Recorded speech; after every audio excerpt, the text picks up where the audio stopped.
Assalamu alaikum, dear students. Today is our second lecture on a new chapter, that is Julius Caesar. पहले lecture में हमने पढ़ा है कि जूलियस सीजार जो रोम का एक ग्रेट सोल्जर एंड लीडर था, रोमन पार्टी के कुछ लोग जूलियस सीजार को पसंद नहीं कर रहे थे और उन्होंने एक प्लान बनाया था कि जूलियस सीजार को कैसे रास्ते से हटाया जाए। और इसके लिए उन्होंने ब्रूटस, जो सीजार का एक करीबी दोस्त था, सीजार का डेरेस्ट फ्रेंड था, उसके दिमाग में उन्होंने जहर भरा और उसको ब्रूटस के ख़िलाफ़ किया, ब्रूटस को सीजार के ख़िलाफ़ किया। और आखिरकार जो ब्रूटस, जो सीजार का डेरेस्ट फ्रेंड था, वो भी रोमन पार्टी के कुछ मेंबर्स, खासकर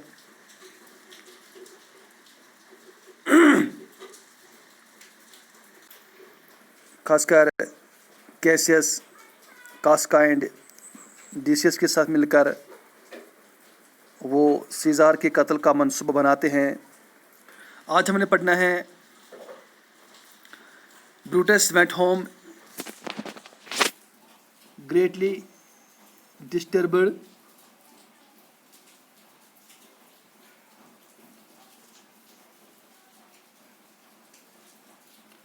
He could not sleep. He wondered how could Caesar be cured of his proud nature and ambitious greed. It must be his death. He at last decided sadly, we could never be certain how Caesar might act if he gained absolute power. In the middle of the night, Cassius, Casca, Decius, and other members of their party came secretly to see Brutus. Together they discussed their plans. Caesar was to be killed in the next day at the Capitol, the town hall. Here he was going to make a speech to the people. They wanted to kill Mark Antony too, but Brutus would not permit this. Antony is but a limb of Caesar. He said he can do no more than Caesar's arm when Caesar's head is off. He took his head and spoke with he shook his head and spoke with great urgency. I wish we could cure Caesar's ambition without killing him, but I doubt if that is possible. So Caesar must die, but friends, let us kill him bravely, not angrily. We must have no bitterness in our hearts. So it was decided that only Caesar should die. प्यारे बच्चों, जैसे कि हमने पढ़ा था कि जो Cassius, जो ब्रूटस का ब्रदर इन लॉ है, वो ब्रूटस के पास जाता है।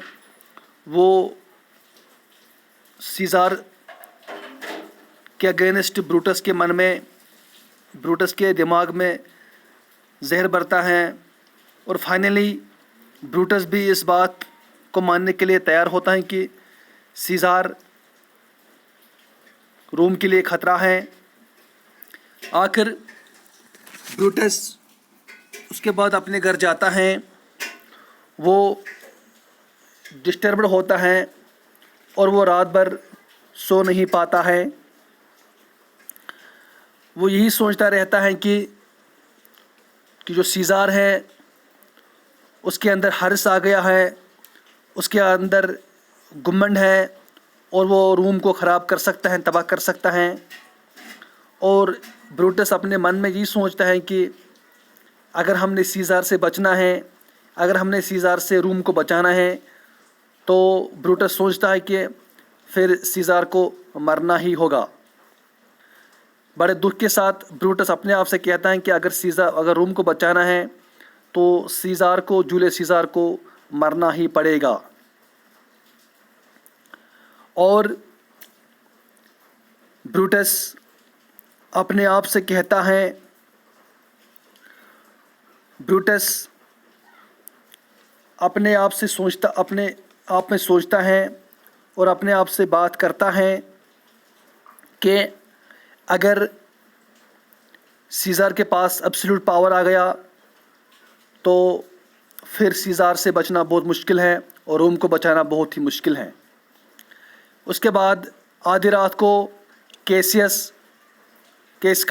एंड डिसियस, ये रोमन पार्टी के खास 3 मेंबर्स थे, वो चोरी छुपे ब्रूटस से मिलने आते हैं और ये चारों, ब्रूटस, कैसियस, केस्का एंड डिसियस, ये चारों रोमन पार्टी के मेंबर्स एक साथ मिलकर ब्रूटस के घर आते हैं और वहाँ पे एक प्लान डिस्कस करते हैं और वो ये प्लान तय करते हैं कि जो टाउन हॉल है कैपिटल में, वहाँ पे जो गेम्स चल रही हैं, अगले ही दिन वहाँ पे जो जूलियस सीज़र था उसको वहाँ पे कैपिटल में टाउन हॉल में लोगों को खिताब करना था। और ये चारों मेंबर्स, ब्रूटस, कैसियस, केस्का एंड डिसियस, ये प्लान बनाते हैं कि उसको वहीं पे कत्ल किया जाए। और साथ में ही जो कैसियस, केस्का एंड डिसियस ये समझते हैं कि जो मार्क एंटोनी है, जो सीज़र का एक करीबी दोस्त है, वो चाहते हैं कि उसको भी वहाँ जो टाउन हॉल है सीज़र के साथ साथ मार्क एंटोनी को भी कत्ल किया जाए। मगर जो ब्रूटस है वो इस बात की परमिशन उनको नहीं देता है। वो उनसे कहता है कि एंटोनी सीज़र की एक लिम्ब है, एक बाजू है। वो उनसे कहता है कि जब सीज़र ही नहीं रहेगा, जब सीज़र मर जाएगा तो वो एक जुज़ है, तो वो फिर कुछ नहीं कर सकता है। और ब्रूटस कैसियस से कहता है, कास्का से कहता है, डिसियस से कहता है कि नहीं, हमने कल सिर्फ सीज़र को मारना है और हमने किसी और को नहीं मारना है। एंड ब्रूटस उनसे कहता है कि काश अगर ऐसा होता कि सीज़र नहीं मरता, मगर ऐसा मुमकिन ही नहीं है, क्योंकि अगर सीज़र नहीं मरा तो हम रोम को बचा नहीं सकते हैं। क्योंकि जो ब्रूटस है उसके मन में कोई खोट नहीं था, बल्कि उसके मन में जो उसको अगेंस्ट किया गया सीज़र को, ये कैसियस का काम था और केस्का और डिसियस का। उन्होंने ब्रूटस के मन में सीज़र के खिलाफ जहर उगला। मगर जो ब्रूटस है वो एक काबिल और अच्छा इंसान था। वो उनसे ये कहता है कि मैं नहीं चाहता हूँ कि उसको हमारे, मगर क्या करे, रोम को बचाने के लिए सीज़र को अब मरना ही होगा। मगर साथ ही ब्रूटस अपने आदमियों से कहते हैं, यानी कैसियस से कहता है, कास्का से कहता है, डिसियस से कहता है कि सुनो, अगर let us kill him bravely, यानी कि हमने उसको मारना है, हम उसको बहादुरी से मारे, नॉट एंगरली। यानी कि यहाँ पे हमें पता चलता है कि ब्रूटस जो है उसके असल मतलब जो उसका मन है, असल में वो ब्रूटस से, वो सीज़र के खिलाफ नहीं है, असल वो सीज़र की एम्बिशन के खिलाफ है। जो कैसियस ने उसको कहा कि वो ऐसा चाहता है, तो ब्रूटस अपने इन साथियों से कहता है, कैसियस से, कास्का से और डिसियस से, कि अगर हम उसको मारे, हम उसको बहादुरी से मारेंगे, हमारे दिल में उसके खिलाफ कोई खोट नहीं होनी चाहिए, हम उसको ज़िद की बिना पे नहीं मारेंगे। अगर हम उसको मारेंगे, हम उसको सिर्फ़ और सिर्फ रोम की जो दिफा के लिए हम उसको मारेंगे। We must have no bitterness in our hearts. और ब्रूटस इनसे कहता है, इन साथियों से, कैसियस से, केस्का से और डिसियस से, कि हमारे मन में कोई खोट नहीं होना चाहिए। So it was decided that only Caesar should die. और ये फैसला किया गया कि अगर वहाँ पे मारा जाए तो सिर्फ़ और सिर्फ ये जो सीज़र है, सिर्फ उसको वहाँ पे मारा जाए। तो प्यारे बच्चों, तो ये आज का टॉपिक है। इंशाल्लाह कल हम इसे आगे पढ़ेंगे। Thanks for watching. Stay home, stay safe.